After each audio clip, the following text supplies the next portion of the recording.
Subukan natin tong engine flush. Gawin natin sa motor natin. Dahil magpa-flush tayo ng engine oil ng motor natin, nakikita nyo yung mga langis na to. Tatlong langis to. Pero ito, iisa lang yan. Ito, tsaka to. Kaya ako bumili ng dalawa nito kasi ang gagawin natin, i-drain natin yung luma nating langis na currently na nasa loob ng makina natin. Tapos ilalagay natin to, bagong langis, and isasabay natin ilagay to doon sa unang langis na gagamitin natin. Tapos i-compare natin doon sa langis na luma na din-drain natin dito sa dalawang to na may kasama kung merong natanggal na mga dumi. Pagkatapos natin gawin tong dalawang to, lalagay natin to, patatakbuhin ulit natin ng 10 to 15 minutes. Tapos tsaka natin i-drain. Titingnan naman natin yung comparison neto tsaka dito kung madedrain natin ng malinis to. Then syempre, dahil dinrain nga natin lahat yan, ito yung gagamitin na nating langis. Ito na yung ilalagay natin since nalinis na natin siya. So, bakit Liqui Moly? Hindi sponsored to. Kasi, eto, Liqui Moly na. So, Aussie ako eh. Gusto ko same brand. Alam nga gumamit pa ako ng brand.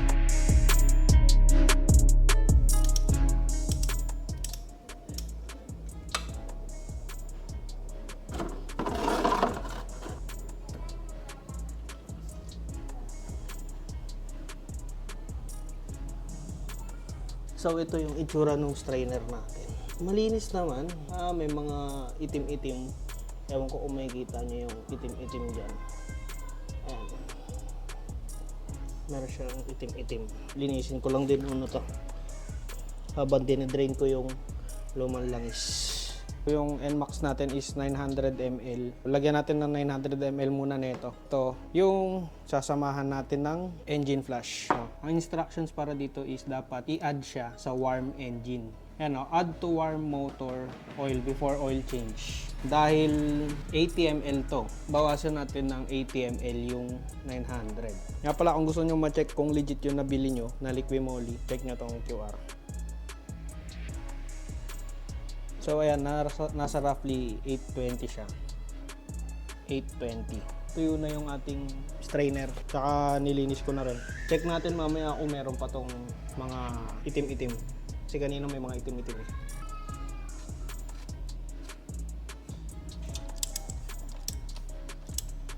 Hindi ko nga pala napakita yung change oil natin. Ayan, so yung oil 600, naka 600 kilometers tayo nung huling nag-change oil tayo. And ito yung langis natin. Ito yung itsura ng langis natin. So ililipat natin to sa isang beaker para makita nyo kung anong itsura nung 600 kilometers ko. Salin na natin yung ating Liqui Moly na 820 ml.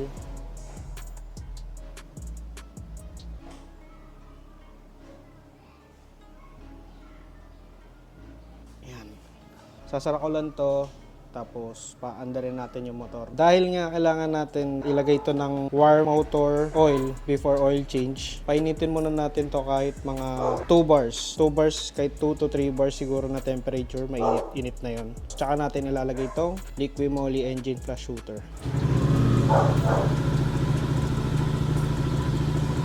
So habang pinapainit natin tong motor, check natin yung itsura ng langis. Ito yung itsura ng langis natin. Ayan, makikita nyo itim na itim yan. Mamaya titingnan natin pag nalagay na natin yung engine flush. 3 bars na yan. Dagdag na natin yung engine shooter. Ayan, mainit na yan, 3 bars. Satisfying. Ubusan natin lahat ng engine shooter. Engine flush.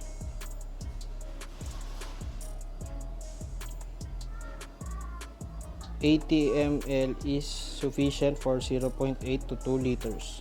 So sakto sa nilagay natin 0.8, no? Sinakto lang natin yung 80 para 900. Add to warm motor, yun na nga yan. Oil before oil change. Then allow the engine to idle for approximately 10 minutes. Paandarin natin siya ng 10 minutes. 42. Antayin pag nag-43 agad. So, pagka 44, papaandarin ko yung motor para dyan nyo malalaman na 10 minutes natin pinaandar yung motor. Yan.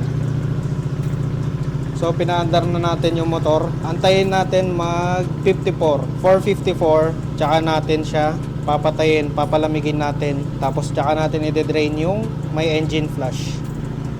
Yan, 53 na. Hintayin lang natin mag 54.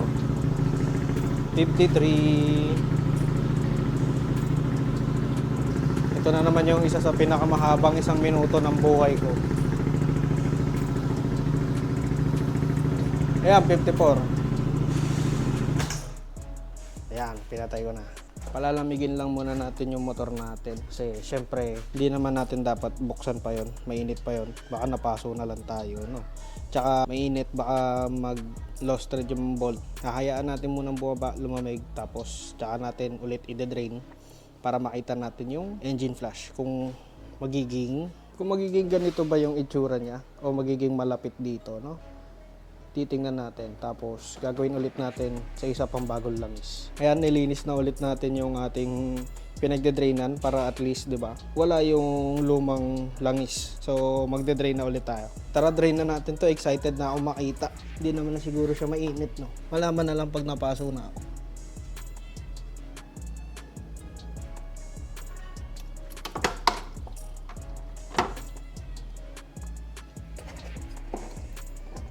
Wala nang tumutulo. So, kunin na natin to.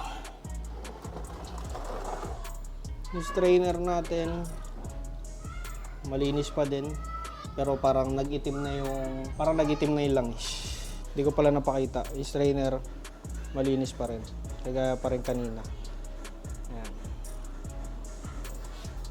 Ayan. Malinis pa din. Ito yung din-drain natin kanina. Tapos, ito yung paglalagyan natin nung kaka-drain lang natin ngayon. Tignan natin yung pagkakaiba.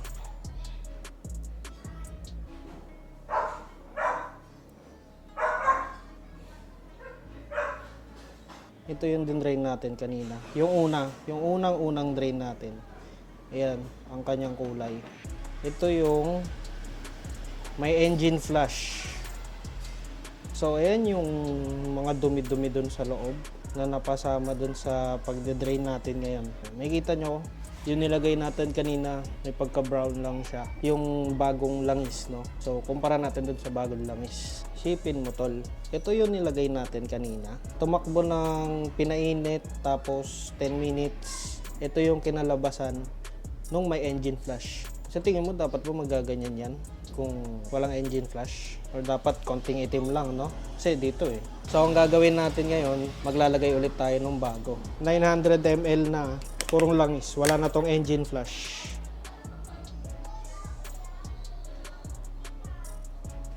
Ito bagong langis na ulit to.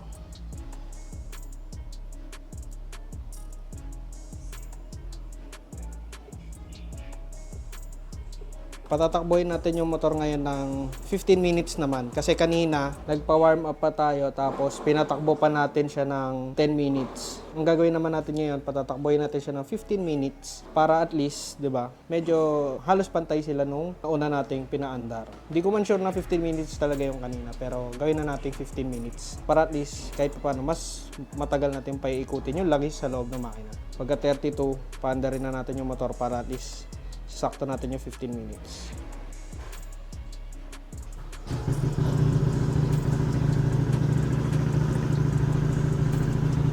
So ayan, pinaandar na natin ng 32. Hintayin natin mag 47, 547. Doon natin papatayin, tapos papalamigin, tapos de-drain ulit natin. Titingnan natin yung difference doon sa may engine flush kanina.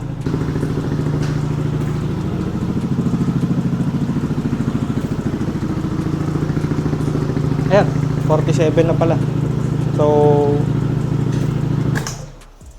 patayin na muna natin, tapos palamigin natin ulit yung makina. I-drain na ulit natin yung langis. Ayan, nalinis na ulit natin yung pagde-drainan natin para at least, di ba, pagka-drain na ulit natin ng bago nating langis, walang mancha ng nakaraan.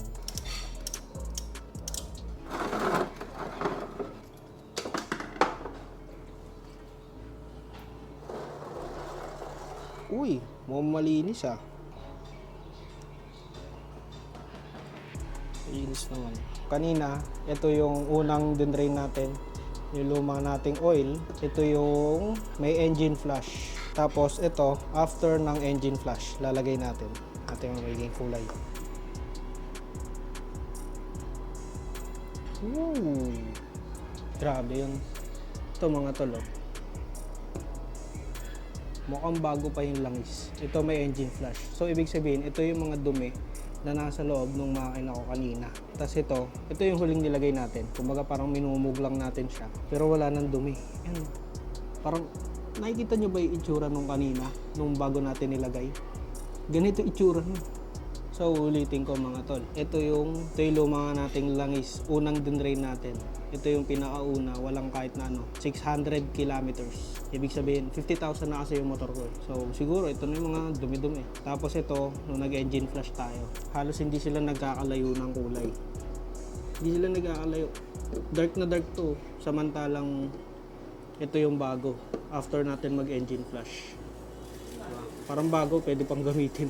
So, kung gusto nyo i-try, kung matanda na rin yung motor nyo, pwede nyo i-try. Na-curious lang ako. Kaya try ko. Dahil Liquimoli yung mga pinagagamit nating langis. So, ako isang brand lang din. Lalagay na natin yung mamahalin. Itong mamahalin na to, kulay green siya. So kapag may nakita kang engine leak sa motor mo, madali mo siyang makikita dahil kulay green. May UV, pag ginamit mo ng UV light. May mga additive siya na less friction, mga ganun-ganun. So marami lang siya additive. Mas mahal lang siya, 800, 10W40 pa din. Yun yung recommended sa NMAX natin, 10W40. Mukha siyang coolant. Lagay na natin yung bago nating langis. Mukha talaga siyang coolant to. Ang kulit.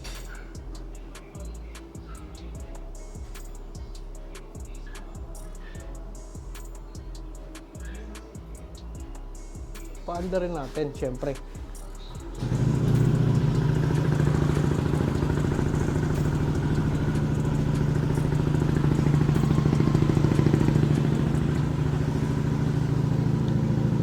Sa tingin mo, marirecommend ko ba itong gawin mo? Oo, pero hindi palagi. Baka mamaya isipin nyo, twin change oil, magaganito kayo.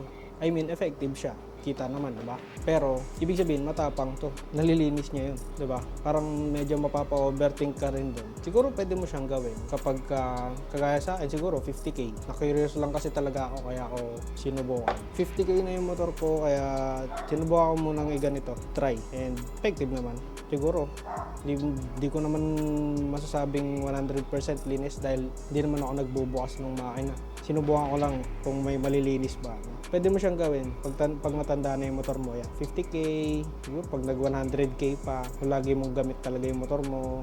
Pero hindi palagi. Feeling ko hindi ko siya marirecommend na palagi mong gagawin every change oil. Hindi. Yung sa akin kasi motor ko, mag-4 na taon na yan sa February next year, 2025. Ngayon, 3 years na siya. Kaya sinubukan kong i-try. Ayun, kung naka-curious din kayo, kung gusto nyo ganito makita yung sa inyo, matanda na yung motor nyo, pwede nyo na rin try.